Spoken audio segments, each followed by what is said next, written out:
BMT Təhlükəsizlik Şurasının masası arxasında oturmaq şərəfi hər şeydən əvvəl son 80 il ərzində müharibə bəlasından xilas olmaq üçün BMT-yə etibar edən insanların inancını doğrultmaq vəzifəsini daşıyır. Bu bəyanatı BMT-nin baş katibi Antonio Guterres Təhlükəsizlik Şurasının iclasında səsləndirib.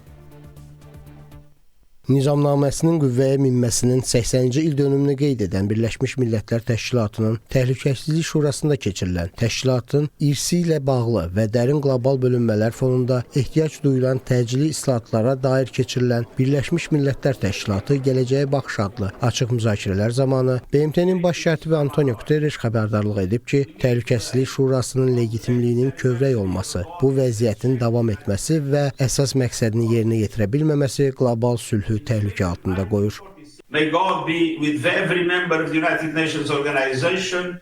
Təhlükəsizlik Şurası hegemonlar və imperiyalara aid deyil. Bu, uşaqlarını itirən valideynlər, evlərindən uzaqlara atılan qaçqınlar, əzalarını qurban verən əskərlər haqqındadır. Bu zalın hər qarışında siz ölülərin ruhları ilə əhatə olunmusunuz. Lakin onların yanında başqa bir şey, dirilərin ümidləri də dayanır. Diqqətlə qulaq asın və sülh üçün mitinq edən vətəndaşlarımızın fəryadını, təhlükəsizliyə can atan ailələrin pıçıltılarını eşidəcəksiniz.